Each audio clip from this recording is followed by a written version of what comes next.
राजस्थान के सियासी रण में कई बड़े बड़े नेता भी इस बार चुनावी मैदान में हैं। राजस्थान विधानसभा चुनाव में प्रदेश कांग्रेस के अध्यक्ष का चुनावी मैदान में उतरने का ट्रेंड रहा है।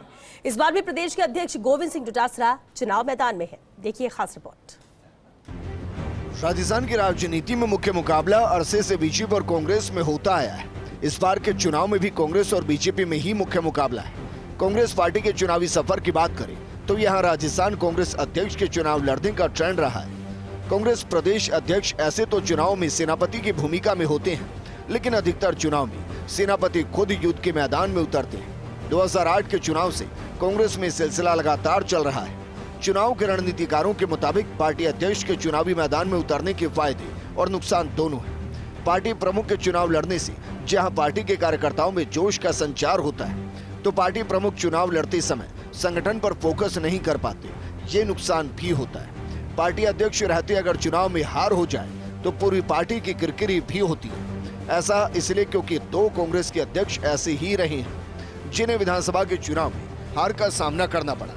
प्रदेश अध्यक्ष रहते हुए चुनाव लड़े डॉक्टर चंद्रभान की तो जमानत तक जब्त हो चुकी। 2008 में कांग्रेस के तत्कालीन प्रदेश अध्यक्ष सीपी जोशी ने चुनाव लड़ा था और सीपी जोशी सिर्फ 1 वोट से चुनाव हार गए थे। 2013 में कांग्रेस के तत्कालीन अध्यक्ष डॉक्टर चंद्रभान ने चुनाव लड़ा था।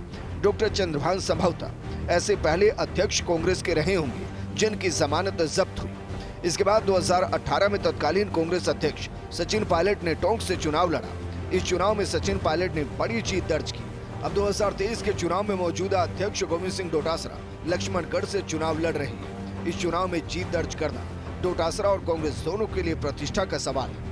कांग्रेस की तरह ही बीजेपी भी इसी तरह की रणनीति अपनाती रही। बीजेपी के कई प्रदेश अध्यक्ष भी इस सूची में शामिल हैं, जो अध्यक्ष रहते हुए विधानसभा का चुनाव लड़ चुके हैं। पूर्व मुख्यमंत्री वसुंधरा राजे तो अध्यक्ष रहते हुए 2 बार विधायक का चुनाव लड़ी और दोनों ही बार उनकी अगुवाई में बीजेपी को प्रदेश में पूर्ण बहुमत मिला। इसी तरह 2018 के चुनाव में बीजेपी अध्यक्ष अशोक परनामी ने जयपुर के आदर्श नगर विधानसभा सीट से चुनाव लड़ा था, लेकिन उन्हें हार का सामना करना पड़ा था।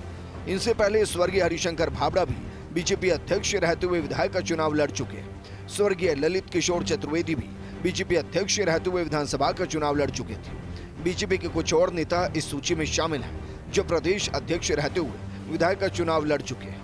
हालांकि इस बार बीजेपी के मौजूदा अध्यक्ष सीपी जोशी चुनावी मैदान में नहीं उतरेंगे, इसकी पूरी संभावना है। राजस्थान की राजनीति में पार्टी अध्यक्षों के चुनाव लड़ने का ट्रेंड पुराना रहा है। कई नेता ऐसे हैं जिन्हें पार्टी के अध्यक्ष रहते हुए चुनाव लड़ने के बाद बड़ी सफलता मिली। वसुंधरा राजे 2 बार बीजेपी के अध्यक्ष रहते हुए चुनाव लड़ी और दोनों बार वो राजस्थान की मुख्यमंत्री बनी। हालांकि मौजूदा चुनाव में इस बात की संभावना बहुत कम है कि बीजेपी के अध्यक्ष सीपी जोशी विधानसभा का चुनाव लड़ेंगे, लेकिन कांग्रेस के अध्यक्ष गोविंद सिंह डोटासरा एक बार फिर लक्ष्मणगढ़ से चुनावी मैदान में है।